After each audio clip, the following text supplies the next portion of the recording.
Good morning. Excuse me. It's 12 o'clock in New York, about 5 o'clock in England, or Great Britain, if I get it right. It's about 2 o'clock in Brazil, and it's about 1 o'clock or 2 o'clock Monday morning, Monday afternoon in Taiwan and the Philippines. And welcome.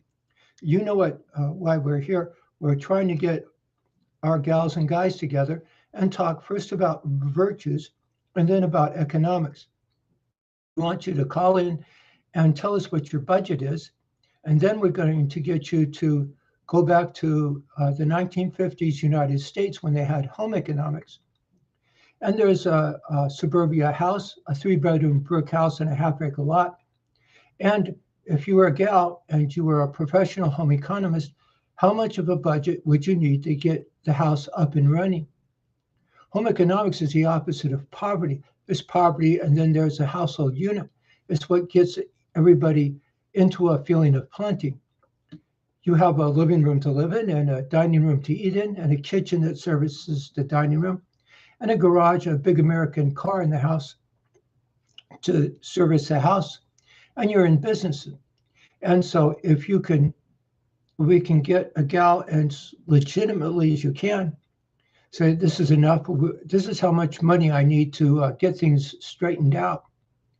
And then if you're a guy, how much money are you making right now? If you have a job, a plumber is a job, a professional athlete is not a job, it's a consuming thing.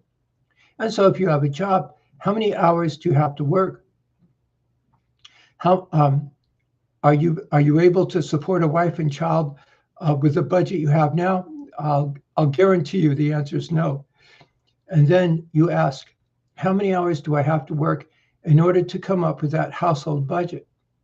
And if you have those two numbers, you can go from wherever we are now to wherever you need to go. You can do a lot of good things. And so I'm hoping you'll just find some gals and guys that are single moms and dads and start chatting in. This is how much money I make. This is enough. This is a household budget. This is what I need. And they'll take it from there. Just so it's said, in order to have that household budget, a household budget, the family unit is the smallest economic thing. So mommies can't, 10-year-olds can't pay for the moms. Moms can't take care of the kid and have the dad go out and work in a factory. And the dad can't take care of the household and work in a factory. So the mom and dad are viewed as as in a sense, one person. And then you have home economics, and there's a household unit, and you go out and decide, and at the bottom you start with farming and mining, and then above that manufacturing, and above that wholesale, retail, and repair, and above that retirement, education, and recreation, and the doctors and lawyers form a lattice that holds it all together, and it's the priest that causes it to come into being to begin with. It's a God and country thing. This comes out of popes and monks and monasteries. And to that end, you have to be normal and well-adjusted. And we have you have to adopt the classic battle of good and evil. And if you recall, we put the priest on one side and the pimp on the other. And there's a priest over here, and he says, say what you mean what you say. Everything else comes from evil. And then you draw a line into the middle, and there's a little flip-flop there. You go out to the other side, and there's a pimp. And this pimp knows how to hustle, con, manipulate, and intimidate people. He's the bad guy. In our world, he's the bad guy. The priest is a good guy, and the pimp is a bad guy. This little flip-flop represents a sense of original sin. You have to straighten yourself up emotionally, and that's not a natural thing to do. And we have our earthly example. Both the Catholic and the atheist define mental illness as the normal taken into the abnormal, from a cold to the flu to pneumonia. And the Catholic says, hold on here, go backwards, from pneumonia back to the flu, back to a cold, and the normal is normal, but not good enough. For example, sit in a chair, fantasize about the gals until you become sexually aroused.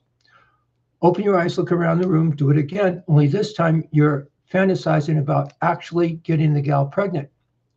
And you realize those very powerful thoughts that fly through your mind, associating them with actually getting the gal pregnant. It's not a natural thing at all. And now I understand what original sin is with a snap of a finger.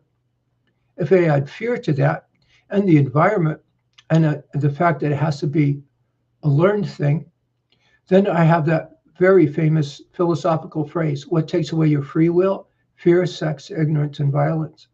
What gives you a sense of free will? You straighten yourself up emotionally, you will the good of another person, and then there's still that missing thing in there. And that's where Christ comes in. The real presence of Christ in the Eucharist, that disposition in the mind of the priest in the movie The Exorcist, that you hold. That's what you call faith. Whatever is in the sheriff of Dodge City, or the attitude of the Green Berets who defend the poor and the oppressed, as opposed to the communist soldier, the MS-13 gang guys, and that sort of thing. And it spills into a house. You're a well-adjusted person. And that was what used to make up a citizen of the United States.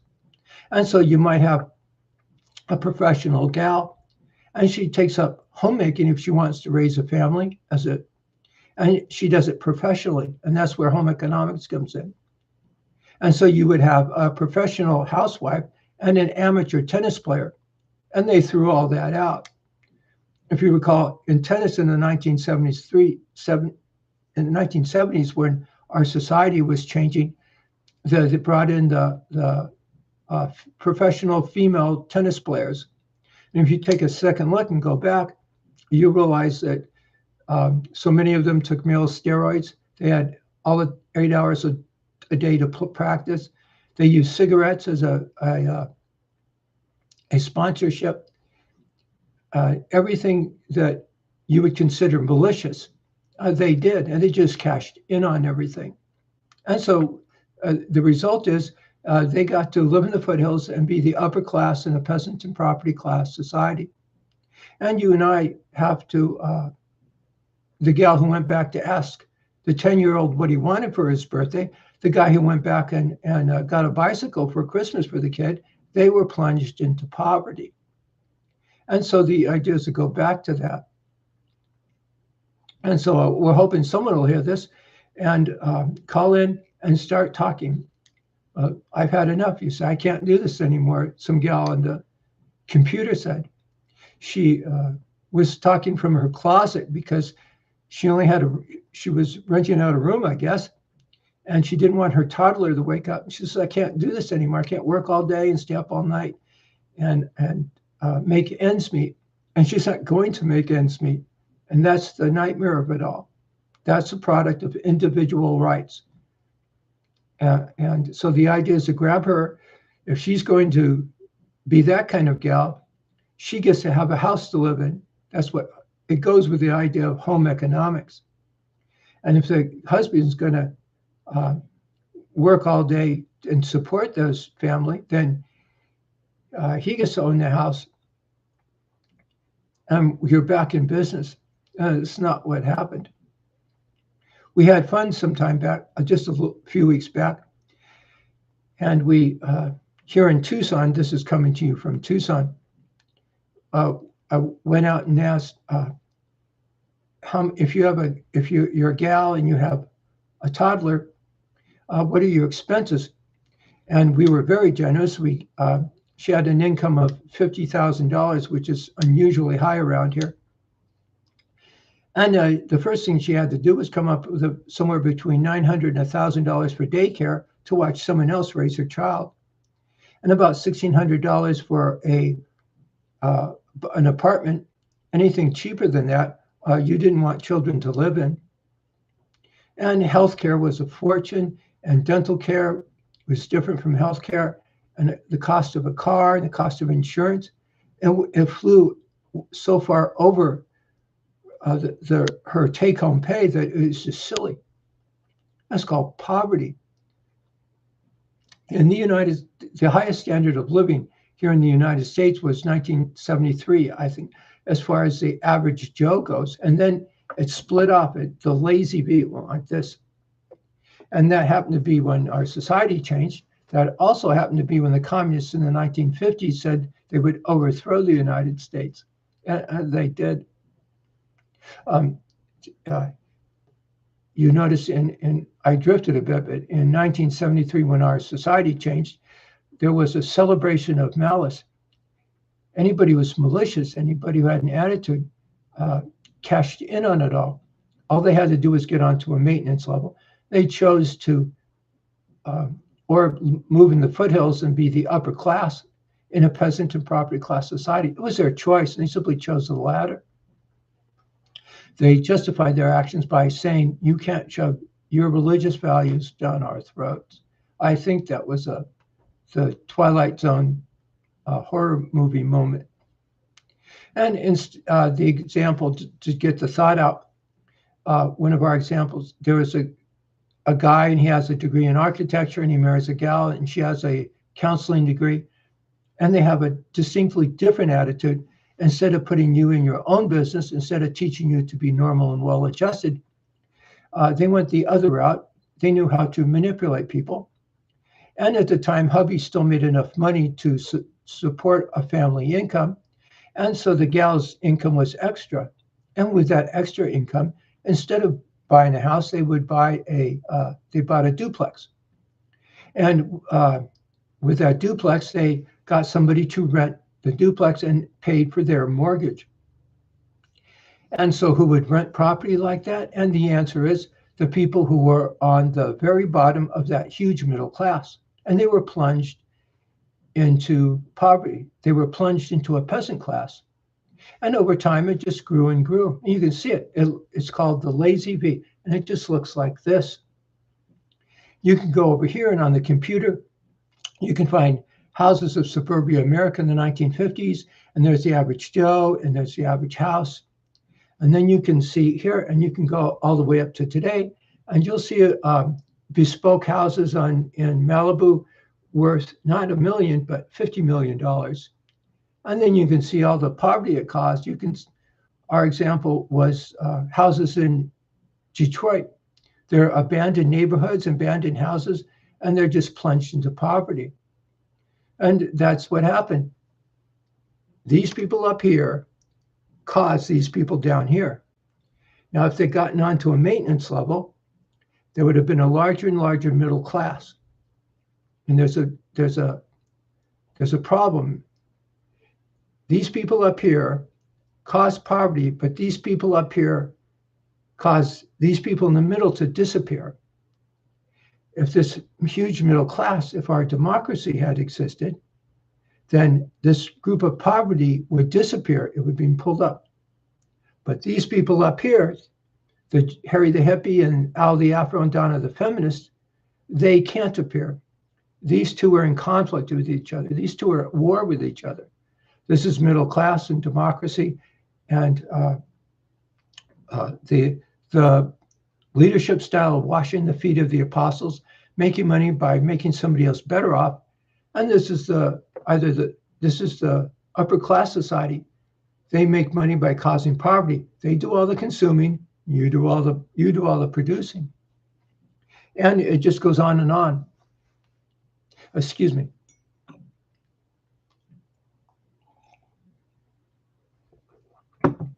Excuse me, I need to check the time.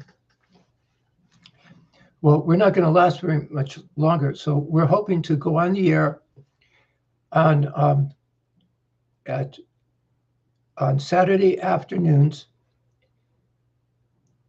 on Sundays at 12 o'clock Eastern time, and Saturday afternoons at 3 o'clock LA time. That's 6 o'clock New York time. And we're hoping that you'll hear this and pass the word, and you'll be that gal that sort of straightens up her back and says, enough is enough of this. This is a budget I need. This is how much groceries are. This is how much insurance is. This is how much clothes are. And just to get something out that's so terribly important, the working life of a housewife is completely different from the working life of a husband. The working life of a housewife, at least for the first half dozen years, she has virtually no recreation time. The little kid's up all night and up all day and this and that. But once the little guy gets into school, that's the first time she has to recreate. And so that's her time to recreate. It's her time to get out and play in that silly tennis tournament and take tennis lessons and all that other stuff. So when you're coming across with a household budget, you include tennis lessons for yourself in a very real way. You include a recreation time. I mentioned that because there was somebody on the computer and she was complaining. She says, I'm on welfare, I'm on Section 8 housing, and now my child's starting kindergarten, and they expect me to start going out and looking for a job. And what am I going to do? She has plenty of skills. She doesn't look for a job. She's got a job. And she doesn't live in Section 8 housing. She lives in suburbia America. And she doesn't have welfare. She has a family budget. The gals in the 1950s did the overwhelming majority of consuming. And as far as the guy goes, he would work from the time he's 17 to the time he's 65. Or retirement around here used to be 65. And he would get 2 days off a week and the holidays. And so you would hope that you would start to work to lower the amount of hours he worked instead of all the other games they played. And it's just the opposite. They decided to cash in on it all, and they didn't work at all. In fact, it's called the Consumption Society. And now, if you're a guy, there are names for you. A peasant is one of them, and we'll leave the rest for you. And so we'll go back to that gal. You've got to start speaking up. You've got to find people who will start speaking up and say, okay, enough is enough of this. This is what we'll do. And the same with the guy. Once you get those two guys, get two people together, once you get those numbers together, and once you know where we are now, you know where to go. What's wrong? They threw out God and country. They threw out Catholic, by the way. They threw out the Pope and that disposition. It's not a natural thing to be a normal, well-adjusted person. And then you have to adopt an argument of decency. And there was a missing thing there. And that's the Pope. It comes out of the Pope. I guarantee you, look how many people, if I said defend the Pope, you and I will kick and scream and holler. And look how many people throughout the history of human beings on this earth will defend the most ruthless scoundrels, whether they're drug lords or communists, this or that. It doesn't make any difference. They're all the same person. And that's something we have to work on. We have to kick ourselves out of that. And we'll straighten ourselves up and become a normal person. It doesn't last. It's like sitting in a chair and letting things bubble out. You'll get over it. And then start calling in. Well, you can't be a Yank without being Catholic. So be a Catholic and be a Yank. And there you go. Now we're back in business. I always have to get something else out. It's famous stuff from Aristotle and those guys. Let me paraphrase it. We're a bunch of Yanks, and that was the ideal in the United States, the ideal person and the ideal man. But there's something missing. And so we're a Yank, but you can't be a Yank without being Catholic in the United States. And somebody came along and said, you have no right to shove religion down our throats. And so they threw out being Catholic. But then they also threw out being a Yank. And so you step up and say, hey, wait a minute here. You threw out the whole idea of what this country stood for. And the answer is, well, yes, quite frankly, according to Aristotle and Socrates and all those guys, if you rationalize yourself a psychopathic nut living in the foothills collecting rent from everybody.